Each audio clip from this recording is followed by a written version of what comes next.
Ooh, ooh. Today is. Ooh, how am I gonna do this intro? Let me try doing it like this. Yesterday was April 6th, 2024. The time today is 1:54 p.m. I think I might go with that. That sounds good. Let's see. I'm going to be formatting Tatios like this now, utilizing a Tatio today to talk about yesterday. Only takes about 30 minutes. If I don't get something done, I don't have to talk about it. I could just talk about the previous days, and tomorrow I'll talk about what I did today. So today I'm not going to talk about anything that I've already done today. I'm starting this one a lot later in the day, so I've already done some things. But today mainly focus of the topic will be a review of Jaws 2, which is what I watched yesterday. Yesterday, I went on my bike ride, a bit of a shorter one. I went a bit later. Didn't do very much cleaning. I decided that saying that I'm just going to clean my house is not a sound way to say that I'm going to clean things. I just need to say that I'm going to clean one thing and then just fully clean it to its extent. Today, I'm just going to clean my desk. Not gonna. I keep forgetting. Not supposed to say what I'm going to do slash already did today. But today I'm just gonna clean my desk and just leave it at that. I'll let you know how that goes tomorrow. Um, However, yesterday, highlight of the day, because I didn't really do that much, was I watched Jaws 2. I heard the general consensus on this movie is that Jaws 1 is a masterpiece and this one is okay but gets more hate than it deserves because it is a sequel to Jaws. It's just hard to make a sequel to a spectacular movie and then get anything less than spectacular and expect approval. There's no way that they were going to make a sequel to Jaws and have it be as good, if not better, than the original Jaws. It's just impossible because Jaws 1 is just perfectly crafted. I will say, however, though, they got considerably close to another almost perfect movie because it's pretty damn good. If I can quote my own Letterboxd review right here, uh, I said that this movie is like if Jaws had a single player DLC, but it focused a lot on the cutscenes. Because in the first movie, and I'm just gonna go ahead and say right now, I recommend this movie, but right now I'm just gonna go into spoilers for the entire thing and Jaws 1 as well. Um, that Jaws 1 mainly focuses on Chief Brody, Quint, and I really hate that I'm forgetting the other guy's name because he's my favorite character in the movie. I just been having so much trouble remembering his name, and I refuse to look it up because it's on the tip of my tongue. Um, Anyways, it's a movie about just Brody and the scientists. They're just trying to convince this mayor, hey, there's a shark here and it's gonna kill everybody unless you let us take care of it. And the mayor's like, no, money. And then more people actually get killed, and the mayor, I believe his son comes in a really close encounter with the shark, which finally convinces him to give the green light on the two fellas to go ahead and tackle a shark, but they can't do it their own because Brody is afraid of water, and the scientist doesn't have the manpower to fight the shark. So they hire a third guy. His name is Quint. He owns a boat. He's a really good shark catcher. So hypothetically, all three together should be able to tackle the shark. You have the brains, you have the muscle, and you have the passion. I guess. I guess that's the only reason why Brody has to be there. Other than the movie would be really boring without him because he's a fantastic character. He's like my favorite guy, one of my favorite guys in the movie. And they defeat the shark. And of course, I said spoilers. But Quint dies. He's the guy who defeats the shark. And the scientist and Brody swim away off into the sunset, and the movie immediately ends right there. It's a perfect movie. Short, sweet, simple, gets exactly what it needs to get done. The tension is built perfectly. The movie is beautifully shot. All the dialogue is spectacular. It's one of those movies where you could definitely quote every single line, every single line that they say, excuse me, is a quote. And I was going into the sequel not expecting anything because I didn't know what to expect. Opens up with another great shark style kill, almost a more suspenseful one, because the first movie opened up with a shark style kill of a bunch of teenagers on the beach just kind of chilling out and one of them going missing, their body showing up on the shore later. This one opened up with a few skydivers taking some photos and getting attacked by the shark while taking some photos, which I thought was a more interesting opening because the camera looms around in the background and you're just kind of waiting to see these photos be brought up again, and very very interesting. Brody is in this one again. The scientist, however, is not. They mentioned that Brody tried to contact him, but he's off, and I think the Antarctic, I think, is what they mentioned in the movie. It's like a one-line thing, which is fine. Would have loved to see him again, but this movie really does work better as a Brody solo adventure. Because the whole movie is just kind of his PTSD with the shark. He's just terrified of the shark. Like the shark is ruining his life because it's not supposed to be back, but there's signs that it could be back. I mean, there's some boats that blow up. I mean, the last time he saw anything blow up near a boat was when he was defeating the shark. Which, by the way, it is the same shark. It's been a while since I've seen the ending of Jaws 1, so I don't know how violent the explosion at the end of the movie is, but I do know at this one, half of the shark's face is like all charred and ripped up, so this, it's pretty relevant to the rest of the movie. He it's just in shambles at the thought that the shark could come back. You could just see he's tense the entire movie. I think he's fully convinced when he sees like a corpse wash up on the beach attached to a piece of driftwood. I think that's the scene just before he starts loading up bullets with cyanide, which I thought was really interesting. Anyways, he has a freak out at the beach and loses his job, which I also thought was great. I just love seeing Brody struggle, not because I don't like him, but because I love seeing him how he overcomes all these things, because I really do like him as a character. He's just like a police officer dad who loves his family, doesn't fucking hates the water and hates sharks.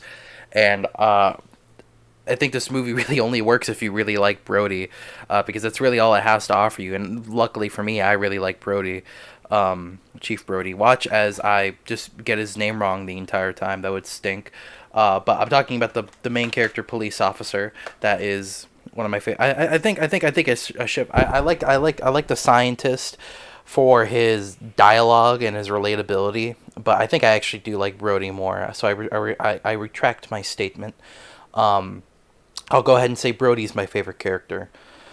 Now the whole thing with this movie is the third act is like what, like 40 minutes? The third act is long as hell. His sons go out to sail on the beach even though he told them not to, because he's still pretty sure that there's a shark out there. And as he comes back, he sees that a couple more people have gotten attacked by the shark, and not knowing where his sons are, you can imagine how fucking stressful that is. And part of you all sort of doesn't want to care about the two kids because they didn't really develop them that much. I mean, they developed them a little bit. They developed them enough to make sense. And you expect it to be carried by you only care about the kids because Brody cares about the kids and you care about Brody. But they actually do something really smart, because there's an older brother and then there's a kid who's maybe like 5 or 6 years old. The older brother doesn't get attacked, but he gets like traumatized, shocked, like shell shocked or something similar to like that, in the water, and they are able to take him away safely, like in this posse of boats that's stuck out in the ocean. They take him away safely, so now all the other people are just left in the middle of the water. They should have taken the baby brother, but for some reason, I can't remember exactly why, but they leave him behind, which is a really stupid move. If you have a working boat and you're taking somebody who needs medical help to the shore and there's a shark in the water, then you should take the 6-year-old kid too. He shouldn't be there. But the 6-year-old kid is there, and even though that's really stupid and the kid's not going to die, this kid's a really good actor, and you really don't want to see this kid hurt, or a doll that looks exactly like this kid be thrashed around or hurt really bad. Like, that would be really scary. Oop, I got a notification. Cool, I'm gonna mute my phone. This is why people get mad at me that I mute my phone all the damn time. The vibrating, the pings and noise, that shit gives me anxiety. I'd rather, with all due respect to everybody, I'd rather miss your call or your text than just get like a 4 second rush of just stress, even if it's worth nothing. Oop, there's a my neighbor's mowing their lawn. I guess we're gonna have to uh, record the rest of this review with the lawnmower going off. I hope you're happy. Everything's going to shit. It seems like about a fourth or 2/4 into the way of recording every single episode, I need to stop recording for some reason and splice the footage. Today I'm not going to do that. I just cannot be bothered. Anyways, these kids are all stuck out in the middle of the ocean. It's surprisingly stressful, and the way that they deal with the shark in the first movie is they set up be careful with oxygen. They set up the idea that you need to be careful with oxygen tanks because they can explode.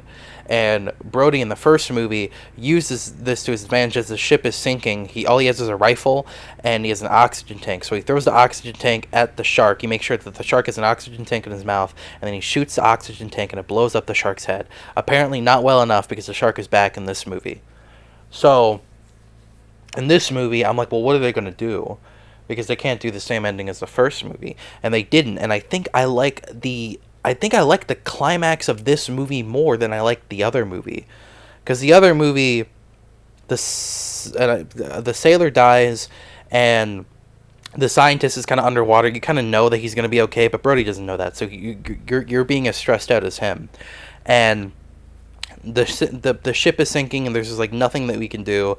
And the second movie, which is this one, I think I only like it more because there's so many more people there. The stakes are so much higher, of all these kids dying. And Brody comes up with a really good idea to kill this shark. And they set this one up even earlier in the movie. And that is, early in the movie, they're looking for a ship that blew up, and so they have a boat with an anchor that's sweeping the floor to see if they can bring up any of the wreckage. And they think that they do for a second. What they actually pull up is the power line that goes to the entire island. So they let it go because they don't want to mess with the power on the island. They don't want there to be a power outage. So towards the end of this movie, Brody, he's trying to take this, because the kids, all their boats don't work, so they kind of tied them together to make like a big raft. And they're near Brody, who's also near an island, and Brody's trying to steer the ship more towards them, so that they can get on his boat and they can fucking leave. And he's like towing them towards him, and it gets caught in something. It gets caught in the power line on the ocean floor. And there's another point earlier in the movie where they mention that sharks could detect like vibrations, and that's why the shark keeps eating people. So this power line is like hoisted up in the air, very tall in the air, and Brody is kind of like hanging on to it, and he has an oar and he's whacking it so that the shark goes towards the wire, the power line. And the shark immediately just wants to fucking bite it so it can kill all these people. So he bites it, and then he fucking blows up, and it looks so cool and awesome. And just a great ending. I love the look of it. And it feels more exciting too because there's so many more kids around, and the danger and the threat of them being hurt, because a couple of them do die. Is very not in that scene, but like prior to that. It's very exciting to see where it's gonna go. And I forget what the first one ends on a better line. The first one ends on, I guess, kind of, it's sort of a funny line. It's a very sweet line. This is like, what day is today? Tuesday? And that's it. That's the line it ends on. They're swimming towards the shore, and that's, I don't know. I just like that line a lot. This one ends on a line where it's like, did you go out sailing with your brother? And he's like, he made me. It's like, oh, sure he did. And then I just immediately cut, and like the credits roll. It's just another, like, I one thing I'll always appreciate 80s movies for is how quickly they end. They end with a conclusion, but without any sort of epilogue or allude to an epilogue. They're just very short and sweet. And this one is no difference. Let me get up and move this mouse. My recording computer is across the room. To make sure it keeps recording, I gotta wiggle the mouse every once in a while. However, I think this just might be where I end today's Tatio. I mean, there really isn't that much else to say. That's all I did yesterday was go on a short bike ride and watch Jaws. Today, however, I have a lot more planned. Of course, you'll hear about it in tomorrow's Tatio, and you'll also be getting a review of something. It's not of a movie. It's not of any sort of soundtrack or book, but I think you'll be looking forward to it if you're a frequent viewer of the channel, and I will see you then.